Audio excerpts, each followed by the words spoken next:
Physics में problem यह नहीं होता है कि हमें फॉर्मूला याद नहीं आ रहा, या फिर हमें लगता है कि हमने थ्योरी कुछ बहुत सारी किताबों से नहीं पढ़ रखी है, बल्कि असली प्रॉब्लम ये होता है कि क्वेश्चन पढ़ते ही उसको फर्स्ट स्टेप क्या लेना है। आज की इस क्लास में हम केवल क्वेश्चन के आंसर ही नहीं निकालेंगे, बल्कि क्वेश्चन को कैसे अप्रोच करना है ये भी सीखेंगे। तो चलिए शुरू करते हैं। पहला क्वेश्चन है, a jet of water is projected at angle theta 45 degree with horizontal from point ए। तो क्वेश्चन पढ़ते ही हमें जो क्वेश्चन में गिवन होता है वो सारी चीजें पता लगनी चाहिए। जैसे this is angle of projection, है ना, और हॉरिजॉन्टल फ्रॉम पॉइंट ए, ये रहा point A, situated at a distance x equal to 1/2 metre and 2 metre from a vertical wall. देखिए ये एक वर्टिकल वॉल है, ये जो सामने दिख रहा है this is the vertical wall, और इससे x डिस्टेंस दूर एक पॉइंट है ए, जहां से हम वाटर को ऐसे प्रोजेक्टाइल कर रहे हैं, और ये वाटर जाके इस बॉल को किसी पॉइंट पी पर हिट कर रहा है। If the speed of projectile is √10 metre per second, u जिसको हम इनिशियल वेलोसिटी बोलते हैं, this is √10 metre per second.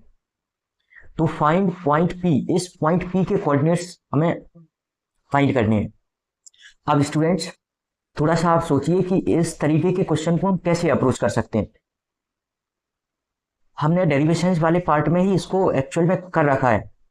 कैसे? इधर से अगर हम जाएंगे तो हमें x की वैल्यू गिवन है, एक बार 1/2 metre, it means x coordinate हमें गिवन है 1/2 मीटर, और हमें फाइंड करना है y कोऑर्डिनेट। x कोऑर्डिनेट का मतलब डिस्प्लेसमेंट अलोंग x एक्सिस, और ये हमें पता है डिस्प्लेसमेंट अलोंग x एक्सिस। हमें फाइंड क्या करना है, हमें वर्टिकल डिस्प्लेसमेंट यानी displacement along y axis find करना है, जिससे हमें y कोऑर्डिनेट मिलेगा। तो ये हमें हाइट फाइंड करनी है, यानी डिस्प्लेसमेंट अलोंग x एक्सिस हमारे पास है, जैसे पहले केस में 1/2 मीटर, और डिस्प्लेसमेंट हमें y एक्सिस फाइंड करना है। y एक्सिस के लिए डिस्प्लेसमेंट का इक्वेशन अगर लगाएंगे तो initial velocity along y axis into time plus 1/2 acceleration along y axis into time का स्क्वायर, और x एक्सिस का displacement initial velocity along x axis into time. ऐसा इसलिए क्योंकि x एक्सिस की तरफ एक्सेलरेशन होता है 0, है ना। तो इधर पर सिंपली हम डिस्प्लेसमेंट को स्पीड इनटू टाइम या वेलोसिटी इनटू टाइम ऐसे लिख सकते हैं। अब क्योंकि ये तो हमें पता है, तो इधर से हम t की वैल्यू कैलकुलेट करके इस इक्वेशन में रखेंगे तो हमें डिस्प्लेसमेंट अलोंग y एक्सिस मिल जाएगा। इस तरीके से हम दो इक्वेशंस को सॉल्व कर सकते हैं, या फिर हम एक ही इक्वेशन को सॉल्व करें। हमने ऐसी एक इक्वेशन ड्राइव कर रखी है जिसमें x एक्सिस के डिस्प्लेसमेंट से टाइम की वैल्यू निकाल के y एक्सिस में रखते हैं, और वो इक्वेशन होती है equation of trajectory, y equal to x tan theta minus x square g upon 2 u square cos square theta. और अक्सर अगर हमारे पास x और y कोऑर्डिनेट्स यानी displacement along x axis and displacement along y axis, अगर ये points given है, एंगल ऑफ प्रोजेक्शन भी गिवन है, तो हम इजीली इस इक्वेशन का यूज कर सकते हैं। तो चलिए इसमें वैल्यू पुट करते हैं y कोऑर्डिनेट की जगह हमें जो फाइंड करना है y, x पहले केस के लिए 1/2 metre into tan theta, it means tan 45 minus x square यानी 1/2 का स्क्वायर, तो दिस विल बी कितना 1/4 इंटू जी, जिसकी वैल्यू 10 रख देते हैं, अपॉन 2। अब u गिवन है √10, तो u स्क्वायर विल बी 10, तो इंटू 10, और cos 45 होता है 1/√2, cos 45 इज 1/√2, तो cos square 45 this will B 1/2। और इधर से अगर हम सॉल्व करेंगे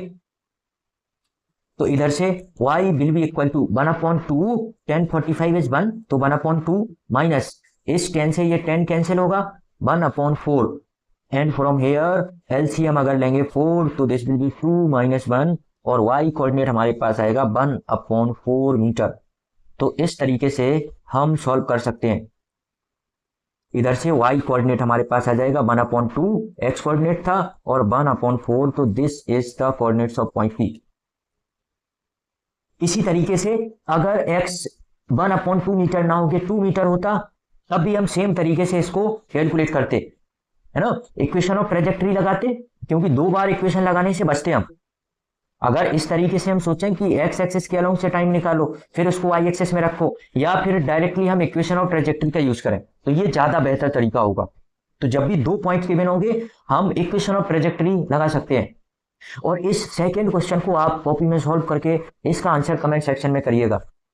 जिसका सही आंसर होगा उसको मैं हार्ट दे दूंगा। Now a particle is thrown with a speed v. This is another question and asked in JEE Advanced 2026. तो स्टूडेंट्स इसको सॉल्व करते हैं। A particle is thrown at a speed v from point O at angle theta with a horizontal plane such that it passes through point P at a height 1 meter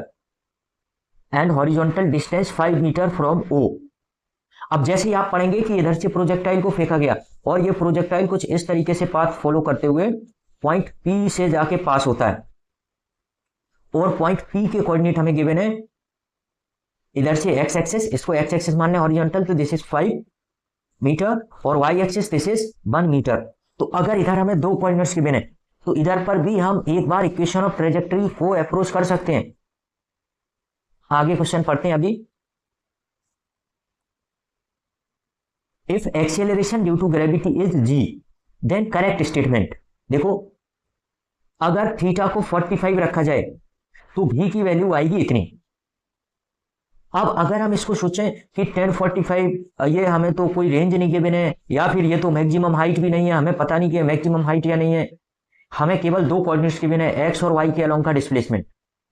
तो कैसे इसको approach करेंगे? इधर भी हम equation of trajectory लगा सकते हैं। y equal to x tan theta minus x square g upon 2u square cos square theta ना, कॉस स्क्वायर थीटा। जब भी हमें 2 कोऑर्डिनेट्स गिवन हो, y और x के अलोंग का डिस्प्लेसमेंट गिवन हो, तो बार बार 2 इक्वेशन लगाने के बजाय हम एक ही इक्वेशन ऑफ ट्रेजेक्टरी से इसको अप्रोच कर सकते हैं। तो चलिए इसमें अगर वैल्यू पुट करें, y जो कि 1 मीटर गिवन है, x जो कि 5 गिवन है, tan थीटा, और थीटा हमें फर्स्ट केस में गिवन है 45, तो tan 45 की वैल्यू 1 माइनस एक्स स्क्वायर। अब x 5 था तो x स्क्वायर हो जाएगा 25। g को बोला है g ही रखना है अपॉन 2 u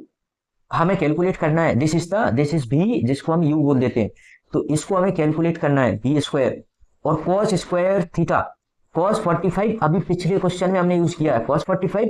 1/√2, तो cos square 45 1 upon 2, and from here हमारे पास आएगा 1 इक्वल टू 5 माइनस इस 2 से ये 2 कैंसिल करो 25g अपॉन v स्क्वायर, और इधर से हम सॉल्व करें तो माइनस का 4 equal to minus 25g upon v square, या फिर इधर से v square will be equal to 25g upon 4, या v will be equal to 5 upon 2 into root g, दोनों तरफ स्क्वायर रूट लेने पर। तो this should be the velocity अगर ये पॉइंट P को पास करेगा एट एंगल 45 डिग्री, तो वेलोसिटी कुछ इस तरीके से होगी 5 अपॉन 2 रूट जी, और इसका मतलब है कि option number A is correct. अब क्योंकि ये क्वेश्चन चाहिए एडवांस का है, मल्टीपल करेक्ट ऑप्शन हो सकते हैं, तो हमें बाकी सारे ऑप्शंस को भी देखना पड़ेगा, बट पहले ऑप्शन से हमें पता लग गया कि अगर 45 डिग्री एंगल होगा तो this should be the velocity of projection. Okay, अब नाउ इसके सेकंड ऑप्शन को चेक करते हैं, तो इसको मैं थोड़ा इरेज कर देता हूं। सेकंड ऑप्शन भी एंगल ऑफ प्रोजेक्शन 45 के लिए है, इसका मतलब वेलोसिटी यही होगी जो अभी हमने निकाली है। Particle reaches its maximum height before it reaches P. इसका मतलब है कि पार्टिकल का मोशन कुछ इस तरीके से हुआ, इस तरीके से अगर हम ऐसे बनाएं, और पार्टिकल ऑलरेडी अपनी मैक्सिमम हाइट पर पहुंच चुका था इस पी पर पहुंचने के पहले ही,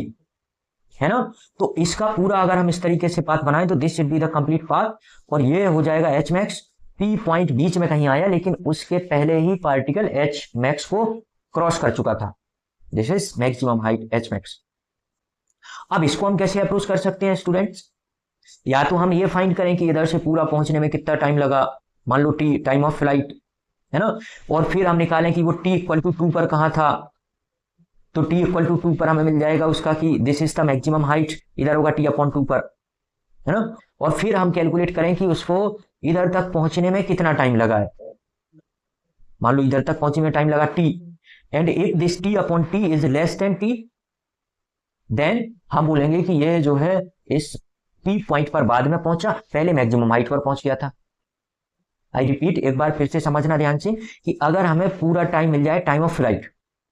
जिससे हम टाइम ऑफ एसेंट निकाल लें, टाइम ऑफ फ्लाइट टी हो गया तो उसका आधा टाइम ऑफ एसेंट ऊपर पहुंचने तक का मैक्सिमम हाइट तक,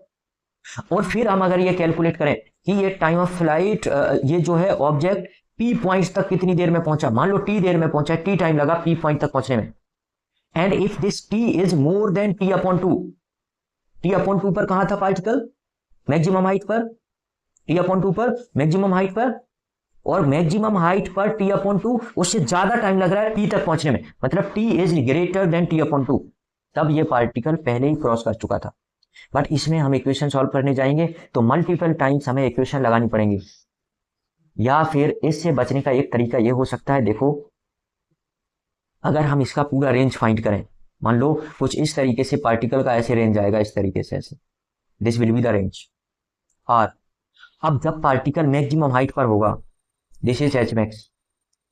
तो r/2 डिस्टेंस उसने ट्रेवल करा होगा,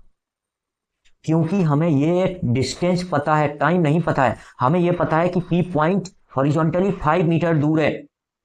और अगर ये r/2 5 से कम आता है, इसका मतलब वो ऑलरेडी क्रॉस कर चुका था इस मैक्सिमम हाइट को बिफोर रीचिंग पॉइंट पी।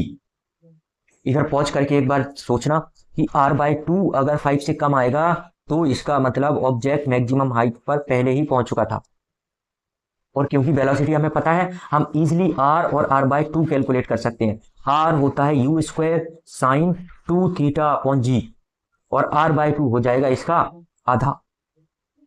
तो इसमें वैल्यू पुट करेंगे, दिस इज u, इसका आएगा 25 अपॉन 4 इंटू रूट जी, तो ये जी हो जाएगा साइन 2 थीटा, एंगल ऑफ प्रोजेक्शन इज 90, तो साइन 45 सॉरी, तो उसका डबल हो जाएगा साइन 90, एंड अपॉन में ये 2 इंटू जी पहले से था, तो जी से जी को कैंसिल करेंगे, साइन 91 होता है तो ये आएगा 25 upon 8, and which will be 3 point something metre, 3 point कुछ मीटर आएगा। अब ये 3 पॉइंट जो भी आएगा उससे हमें मतलब नहीं है, क्योंकि 3 पॉइंट कुछ भी आए, 3 इज लेस देन 5, और 3 किसको इंडिकेट कर रहा है, r/2 को, तो इसका मतलब r/2 is less than the distance along horizontal line to reach point P। इसका मतलब 3 मीटर पे जाके उसकी मैक्सिमम हाइट है, और 5 मीटर पे चल के ये पॉइंट आया है P, तो फिर ये ऑलरेडी P पॉइंट तक पहुंच चुका होगा ना, P पॉइंट तक बाद में पहुंचा होगा, पहले मैक्सिमम हाइट को क्रॉस कर चुका होगा, अंडरस्टैंड। तो इस तरीके से हमें पता लगता है कि ये ऑप्शन भी इसका करेक्ट है। अब इसके थर्ड ऑप्शन को हम अप्रोच करते हैं, आप एक बार जरूर कॉपी पेन लेके साथ में सॉल्व करते हुए देखना, तभी जाकर हम इस तरीके के न्यूमेरिकल्स लगा सकते हैं। अब थर्ड ऑप्शन को अगर देखेंगे तो थर्ड कह रहा है इफ थीटा इज 30 डिग्री तो particle reaches its maximum height after reaching P. इस बार देखो, पहले 45 दे रखा था, हमने यू निकाला, फिर हमें पता लगा कि रेंज का यूज करके हम कैलकुलेट कर सकते हैं पहुंचा या नहीं पहुंचा, बाद में पहुंचा, इधर थीटा बदल दिया और डायरेक्टली जो सेकंड में पूछा था वो पूछा। इट मींस हमें थीटा के लिए पहले तो वेलोसिटी निकालनी पड़ेगी using the equation of trajectory. तो वेलोसिटी एक बार कैलकुलेट करते हैं, माइनस इधर पे x tan theta minus x square g upon 2 u square cos square theta. चलिए वैल्यू पुट करते हैं, y दिस इज 1 मीटर, तो 1 इक्वल टू एक्स 5 10, इस बार एंगल है 30, तो 10 30 is 1/√3 minus x square means 25 into g upon 2, और you square जिसको भी स्क्वायर बोला है वो हमें कैलकुलेट करना है, कॉस स्क्वायर 30, कॉस 30 इज √3/2, तो ये आ जाएगा 3/4 और इधर से हमारे पास आएगा 1 इक्वल टू 5/√3 माइनस ये इधर से 2 और ये 2 ऊपर जाएगा तो दिस विल बी 50g/3v², या फिर 50g/3v² will be equal to 5/√3 minus 1, है ना। और इधर से हम v² को अगर कैलकुलेट करें तो 50g/3v², this will be equal to, इसका एलसीएम लेके सॉल्व करेंगे, एलसीएम विल बी √3, है ना, √3, और इधर से हमारे पास आएगा 5 माइनस √3, और इधर से हम लिख सकते हैं इसको कि v² will be equal to, cross multiply करा के v² will be equal to 50√3 into g upon, ये इधर से जाएगा तो 3 इंटू 5 माइनस √3, तो this will be the value of v²। Now फिर से हम क्या करेंगे, r/2 कैलकुलेट करेंगे, और ये r/2 मतलब मैक्सिमम हाइट पर जो रेंज होगा अगर वो 5 मीटर से ज्यादा आएगा, it means this option is correct कि particle reaches maximum height after reaching p, और अगर ये 5 मीटर से कम आ जाएगा तो फिर ये ऑप्शन इनकरेक्ट। इसका मतलब r/2, अब क्योंकि r जो होता है this is u² sin 2θ/g, और r/2 तो अपॉन में 2 वैल्यू पुट करेंगे तो u² मींस दिस वेलोसिटी का स्क्वायर, तो दिस विल बी 50√3 जो हमने कैलकुलेट किया है g/3 इंटू 5 माइनस √3, 5 माइनस √3 को हम लिख लेते हैं 5 माइनस √3, तो 5 minus 1.7 into sine 2θ, sine 2θ, sine 30 है तो साइन 2θ साइन 60, और साइन 60 का मतलब √3/2, है ना। तो नाउ साइन 60 और बचा हुआ अपॉन में ये 2g, अभी तो हमने u, this is the value of u², और साइन 2θ अपॉन में बचेगा 2g। अब इधर से ये g कैंसिल हो रहा है, और ये 2 से जो है ये 2 से ये 25 टाइम्स कैंसिल होगा, और ये 3 से ये √3 भी कैंसिल होगा, तो हमारे पास आएगा 25/2 इंटू 5 माइनस 1.7, दिस इज 3.3, और हमारे पास आएगा 25/6.6। अब इसको अगर हम सॉल्व करेंगे तो इसको हम रफली 6.5 भी अगर मान लें तब भी ये जो वैल्यू आएगी ये 3.8 ऐसे कुछ वैल्यू आएगी, दैट मच मीटर। अब क्योंकि ये 5 से कम है इसलिए वो मैक्सिमम हाइट पर पहले ही पहुंच चुका था, P पॉइंट पर बाद में पहुंचा है, तब भी जब एंगल ऑफ प्रोजेक्शन 30 डिग्री रखा जाए। इसका मतलब दिस ऑप्शन इज इनकरेक्ट, तो ऑप्शन थर्ड जो है this is incorrect. Now for option 4, एक बार मैं इसको स्पेस कर लेता हूं।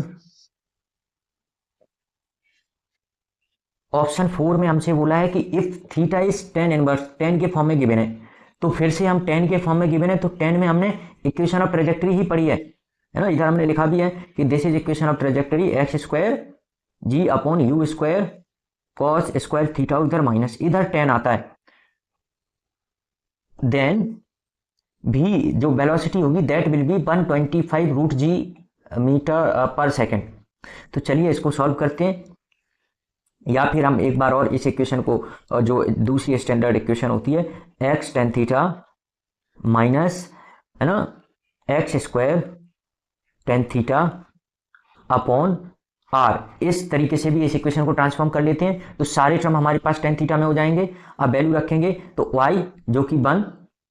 इक्वल टू x की जगह 5, और tan थीटा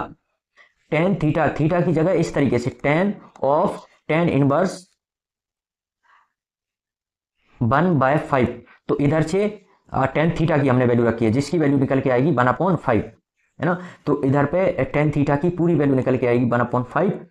माइनस x² यानी 25 tan थीटा 1/5 अपॉन में इस तरीके से रेंज, और ये आएगा हमारे पास 1, या फिर हम इधर से देखें तो 1 इक्वल टू 1 माइनस इसको कैंसिल करें तो 5/r, और इधर से हमारे पास आएगा कि this 5/r will be equal to 0। अब ये स्टूडेंट्स कब हो सकता है, किसी के अपॉन में दिस इज द रेंज, ये 0 तब हो सकता है जब ये इस तरीके से लिखा होता 5/∞ इक्वल टू, तब 0 होता। इसका मतलब रेंज अगर रेंज कितनी होनी चाहिए, रेंज शुड बी इन्फिनिटी। अगर थीटा को इतना रखा जाए तो इनफाइनाइट रेंज होगी, तब जाके पार्टिकल पी पॉइंट को क्रॉस करेगा, और रेंज तो इनफाइनाइट नहीं हो सकती है ना। It means this option is also correct. तो इस तरीके से हम जेईई एडवांस के क्वेश्चंस को भी अप्रोच कर सकते हैं सम बेसिक्स के साथ, कि अगर हमें कोऑर्डिनेट्स गिवन है तो इक्वेशन ऑफ ट्रेजेक्टरी का यूज कर सकते हैं, है ना। अब अगला क्वेश्चन सॉल्व करते हैं। This is an aeroplane flying vertically upward, है ना। तो an aeroplane flying vertically upwards with it is at a height 1000 metre above the ground. तो ऐसे कंसीडर कर लेते हैं कि this is the aeroplane, somewhere कहीं इधर पे, this is aeroplane, this is aeroplane, और ये एरोप्लेन ना ऊपर की तरफ वर्टिकली अपवर्ड ऐसे ऊपर मूव हो रहा है विथ 367 मीटर पर सेकेंड, और ये है ग्राउंड से at a height of 1000 metre, 1000 metre.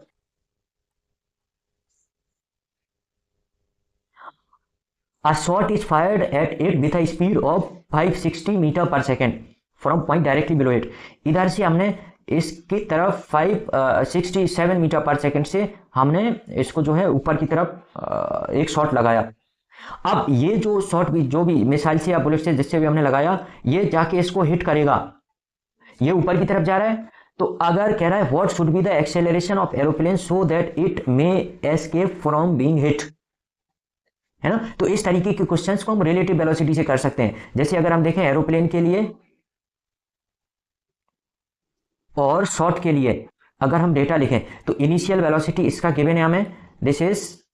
367 metre per second, और इसकी इनिशियल वेलोसिटी गिवन है this is 567 metre per second. Acceleration इसमें करना है हमें, ऊपर की तरफ कुछ एक्सेलरेशन होगा, तो ऊपर की तरफ कंसीडरिंग दिस इज पॉजिटिव तो डाउनवर्ड विल बी नेगेटिव, तो इसका एक्सेलरेशन हो जाएगा ए, तो इसका एक्सेलरेशन हो जाएगा माइनस का जी, है ना। इसको हम 1 और 2 करके बोल देते हैं, this is 2, this is 1, this is 2, है ना। तो ए इक्वल टू A1। साथ ही ये जो डिस्प्लेसमेंट है, अगर ये रिलेटिव डिस्प्लेसमेंट 1000 मीटर का हो जाए, अगर ये रिलेटिव डिस्प्लेसमेंट 1000 मीटर का हो जाए तो जाके ये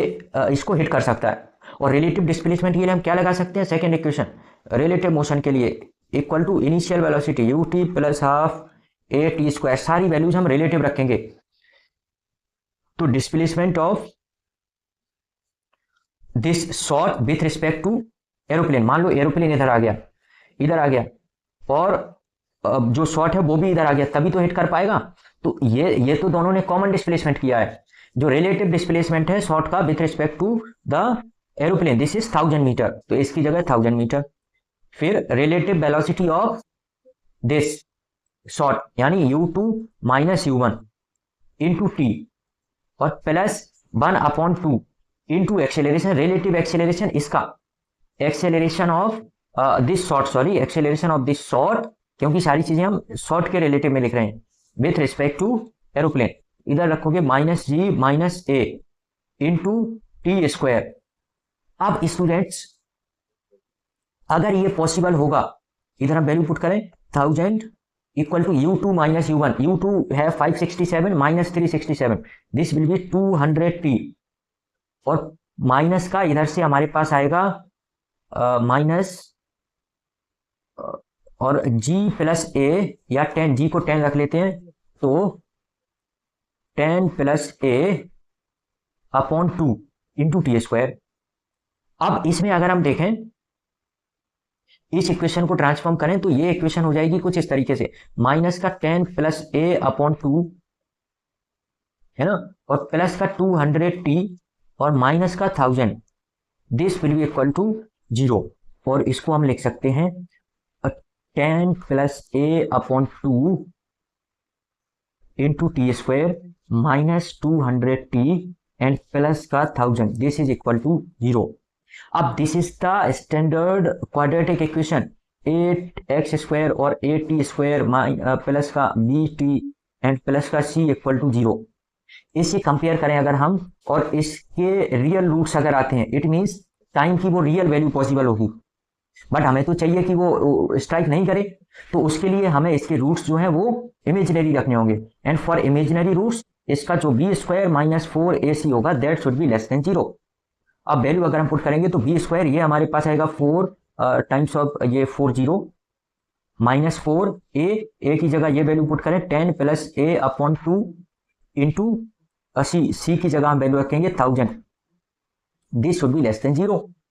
अब इसको हम सॉल्व करें तो ये हमारे पास आएगा 40 minus this will be 20, this will be 2 sorry, तो this will be 2 times of 10 plus a into 1000, या इसको हम लिख दें 2000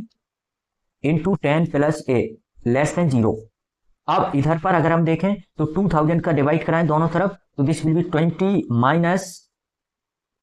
10 प्लस का a should be less than 0,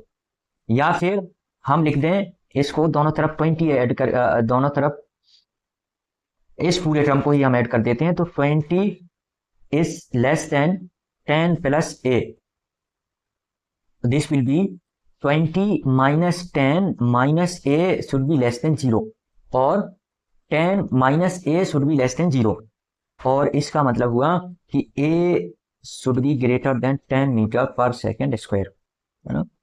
तो इसका मतलब जो एक्सेलरेशन है वो should be greater than 10 metre per second square. तो this is the correct answer कि एक्सेलरेशन जो उसका होगा एरोप्लेन का that should be greater than 10 metre per second square. Question, speed of a projectile at it highest point is v1 and at the point half of maximum height is v2. If v1 upon v2 is root 2 upon 5 then find angle of projection.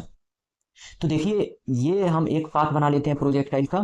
This is x axis and y axis और this is the path of projectile. ये maximum height पे पहुंचा है h, और जब maximum height पर पहुंचा है हम जानते हैं केवल x एक्सिस की तरफ स्पीड रहती है, इसका मतलब v1 जो होगा और x एक्सिस की तरफ स्पीड हमेशा कांस्टेंट रहती है। अगर इधर से इनिशियल वेलोसिटी u दो तो x एक्सिस की तरफ वेलोसिटी u cos थीटा, तो v1 will be equal to u cos theta. v2 कह रहा कहीं पर इधर पर जब ये हाइट h अपॉन 2 था, h अपॉन 2, तो इधर का जो स्पीड होगा वो होगा v2, कुछ इस तरीके से, दिस इज v2 टेंजेंशियली। और इसका भी अगर हम देखेंगे तो दो कंपोनेंट होंगे, एक इस तरफ होगा x कंपोनेंट और एक इसके परपेंडिकुलर होगा, इस तरीके से इसके परपेंडिकुलर होगा y कंपोनेंट। और vx को भी हम लिख सकते हैं कितना, u cos theta, which will be equal to v1 technically, और v1 हमारे पास है u cos थीटा। अच्छा इसको भी हम क्या निकाल सकते हैं, वेलोसिटी y को, vy को, तो vy को निकाल सकते हैं अगर हम इधर से लेकर इधर तक h/2 हमें डिस्प्लेसमेंट गिवन है y एक्सिस के अलावा, और केवल इधर से इस पॉइंट तक थर्ड इक्वेशन लगाएं, तो थर्ड इक्वेशन होती है v square equal to u square plus 2as, but क्योंकि हम लगा रहे हैं y एक्सिस के अलोंग तो सारे इनपुट्स हम y एक्सिस के रखेंगे। वेलोसिटी अलोंग y एक्सिस यही हमें फाइंड करना है, initial velocity along y axis ये होगा u साइन थीटा, तो ये हमारे पास आ जाएगा u square sine square theta, और माइनस का 2 क्योंकि एक्सेलरेशन g होगा डाउनवर्ड, डिस्प्लेसमेंट को रखेंगे h upon 2, and vy square equal to u square sine square theta minus का 2gh। अब देखो vy से क्या हो सकता है, vy हम इसलिए निकाल रहे हैं कि अगर हमें vy मिल जाएगा, vx हमें ऑलरेडी पता है cos थीटा के टर्म्स में या थीटा के टर्म्स में ही, और vy भी अगर हमें थीटा के टर्म्स में मिल जाए तो हम इधर पर v2 को कैलकुलेट कर सकते हैं इन टर्म्स ऑफ थीटा, और v1 हमारे पास ऑलरेडी थीटा के टर्म्स में है, तो दोनों का रेशियो निकालेंगे तो हमें थीटा की वैल्यू मिल सकती है। अब इधर पर ये u square sine square theta ये टर्म तो ठीक है, बट 2 सॉरी ये 2 नहीं इधर पे बचेगा, दिस विल बी 2 से ये 2 कैंसिल होगा, h इंटू जी। इस h इंटू जी की वैल्यू भी हमें निकालनी होगी थीटा के टर्म्स में, तो h इंटू जी की वैल्यू कैसे निकाल सकते हैं, देखो अगर एक बार इसी थर्ड इक्वेशन को y एक्सिस के अलोंग ही पूरा h हाइट तक के लिए लगाया जाए, तो for maximum height displace velocity along y axis this become 0, तो 0 equal to initial velocity this is u square sine square theta, इसका स्क्वायर करेंगे तो यही इक्वेशन हम लगा रहे हैं, और माइनस का 2as 2 gravitational acceleration g into height इस बार डिस्प्लेसमेंट है h, और इधर से हम वैल्यू निकालेंगे तो हमारे पास आएगा 2gh equal to u square sine square theta, या फिर h into g this will be equal to u square sine square theta upon 2। तो फर्दर इधर से हम वेलोसिटी अलोंग वाई एक्सिस इसका square this will be equal to u square sine square theta minus h into g, h into g की जगह हम लिख सकते हैं u square sine square theta upon 2, और ये हमारे पास आ जाएगा u square sine square theta upon 2। तो this is velocity along y axis. अच्छा, वेलोसिटी अलोंग एक्स एक्सिस भी थीटा के टर्म्स में है, अगर इसका भी हम स्क्वायर टर्म लिखें तो velocity along x axis this will be equal to u square cos square theta. Now इससे हम v2 निकाल सकते हैं। v2 कैसे निकाल सकते हैं? देखो, जो v2 है this is the resultant of this vx and vy, और resultant velocity using the parallelogram law, resultant velocity v2 this या v2 का square this will be equal to root over या vx square plus vy square plus 2vx into vy into angle, angle इनके बीच का कितना? cos 90, क्योंकि ये जो एक्स एक्सिस और वाई एक्सिस की अलोंग की वेलोसिटी है, दोनों एक्सिस परपेंडिकुलर है, तो v2 स्क्वायर हमारे पास आ जाएगा vx स्क्वायर, अभी हमने कैलकुलेट किया है u square cos square theta, और vy square this is u square sine square theta upon 2, और ये टर्म हो जाएगा 0 क्योंकि cos 90 इज 0। अब हमने v2 स्क्वायर कैलकुलेट कर लिया है और v1 भी हमें पता है। अगर हम देखेंगे तो v1 is u cos theta और v2 इज v2 स्क्वायर अभी हमने कैलकुलेट किया है। तो अगर हम एक बार कैलकुलेट करें v1 अपॉन v2, तो v1 अपॉन v2, क्योंकि हमें इधर पर स्क्वायर टर्म है तो इसका स्क्वायर और इसका भी square, this will be equal to u square cos square theta upon v2 square रखेंगे तो u square cos theta plus u square sine square theta, और इस 2 को सॉल्व करते हुए तो इधर पे 2 जाएगा और इधर पर भी 2 जाएगा। अब क्योंकि v1 upon v2 root 2 upon 5 था तो इसका स्क्वायर बनेगा 2 upon 5 equal to 2 u square cos, अच्छा यू स्क्वायर वाला टर्म कैंसिल हो जाएगा, यू स्क्वायर वाला टर्म कैंसिल हो जाएगा, तो हमारे पास बनेगा 2 cos square theta upon 2 cos square theta और प्लस का साइन स्क्वायर थीटा, या फिर क्रॉस मल्टीप्लाई कराएंगे तो इधर से 5 टू 10 cos square theta equal to 4 cos square theta minus 2 sine square plus का साइन स्क्वायर थीटा, या हम लिखें इससे तो 6 cos square theta equal to 2 sine square theta, या फिर 10 square theta this will be equal to 3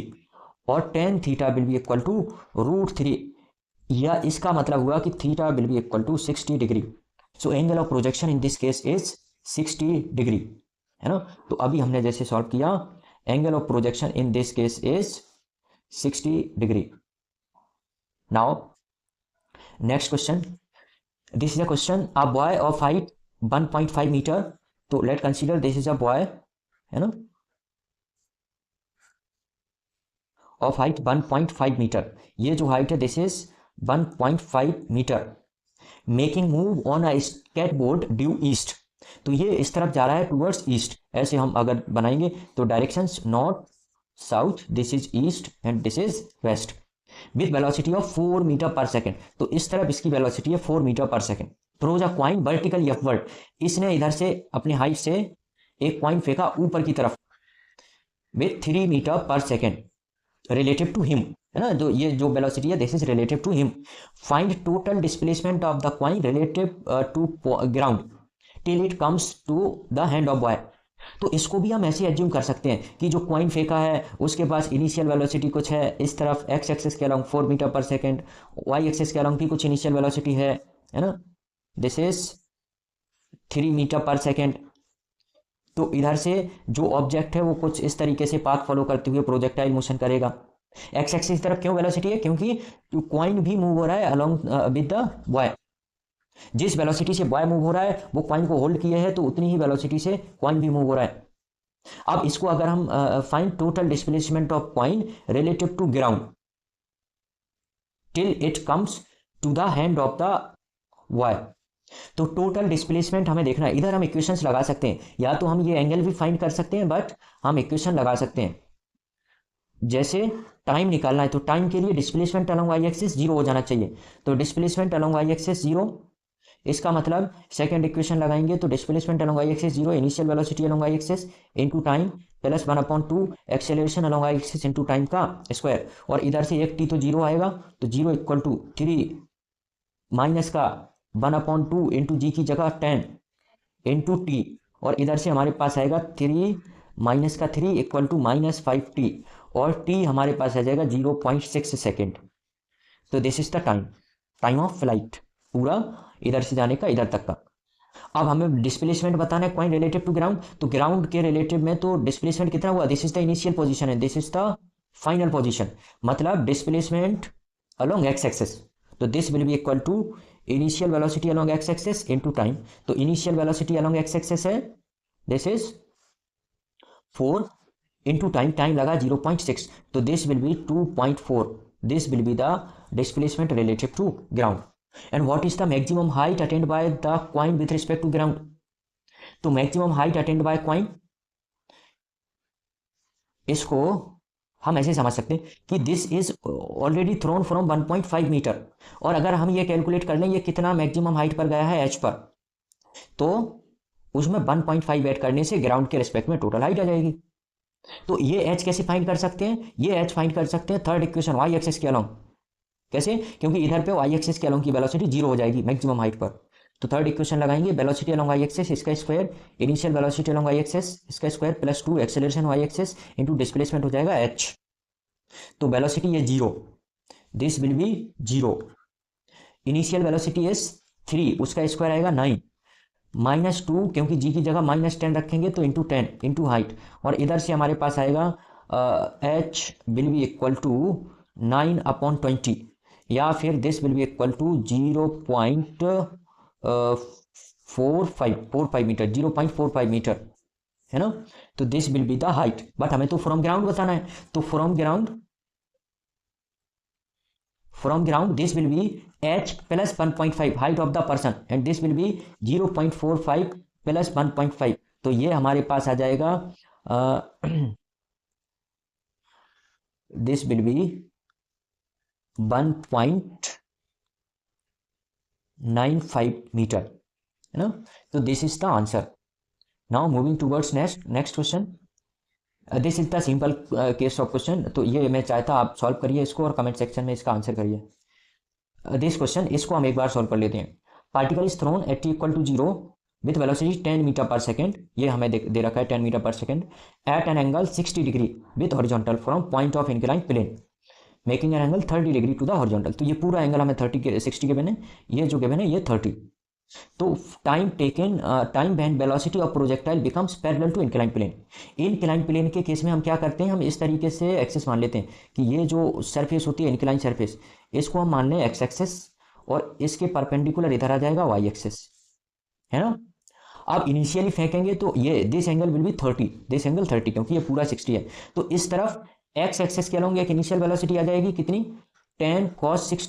30 sorry, ये angle 30 बचेगा, और वाई एक्सेस के अलोंग एक इनिशियल वेलोसिटी आ जाएगी 10 sin 30, तो इधर से एक्स एक्सेस के जो वेलोसिटी है दिस इज 10 cos 30 इज 10√3/2 और 5√3, this will be the velocity along y x axes, और वाई एक्सेस के अलोंग वेलोसिटी आ जाएगी sin 30 1/2, तो 5 मीटर पर सेकेंड। अब हमें टाइम बताना है जहां पर प्रोजेक्टाइल की पूरी वेलोसिटी पैरेलल हो जाए इंक्लाइन प्लेन के, मतलब इस तरफ वेलोसिटी बस बचे एक्स एक्सिस के along, velocity along y axis हो जाए 0, तो इधर हम इक्वेशन लगाएंगे कि velocity along y axis equal to 0 करना है, तो फर्स्ट इक्वेशन टाइम हमें कैलकुलेट करना है, इसलिए initial velocity along y axis ut v equal to u plus at acceleration along y axis into time. अब इंक्लाइन प्लेन के मोशन में ये होता है कि इसमें तो ग्रेविटेशनल एक्सेलरेशन डाउनवर्ड लगता है, तो इसके कंपोनेंट करने पे इस तरफ आता है, अगर ये एंगल थीटा हो जो कि 30 है, तो इस तरफ एक कंपोनेंट आता है g cos 30, और एक कंपोनेंट इसके पैरेलल इस तरफ आता है नेगेटिव एक्स एक्सिस के अलोंग g sin 30, मतलब जो एक्सेलरेशन अलोंग एक्स एक्सिस है वो है g cos 30, ये थीटा जो है अगर हम इसको 30 करें तो this will be g cos 30। तो वैल्यू अगर हम पुट करेंगे वेलोसिटी अलॉन्ग वाई एक्सेस 0 हो जाए, क्योंकि पूरी की पूरी वेलोसिटी ऐसे पैरेलल हो जाए एक्स एक्सेस के अलॉन्ग, यही क्वेश्चन कह रहा है। वाई एक्सेस के अलॉन्ग बचे ही नहीं, equal to initial velocity along Y axis which is 5 plus acceleration along Y axis, this is acting along negative Y axis, positive Y axis हमने इस तरफ माना है, दिस इज ओरिजिन। तो दिस विल बी माइनस का G which is 10 cos 30, cos 30 का मतलब √3/2 into T. इसको सॉल्व करेंगे तो हमारे पास आएगा -5 इक्वल टू -10, और इसको हम कैंसिल कर दें तो दिस विल बी ऑल्सो 5, तो -5 इंटू √3 इंटू टी, और from here t will be equal to, ये -5 cancel 1, t will be equal to 1/√3 second. तो this is the correct option, option number B. I hope कि इन questions के through आपको काफ़ी question clear, काफ़ी concept clear हुए होंगे। तो चैनल को सब्सक्राइब कीजिए और अपने फ्रेंड्स के साथ शेयर भी कीजिए। Thank you.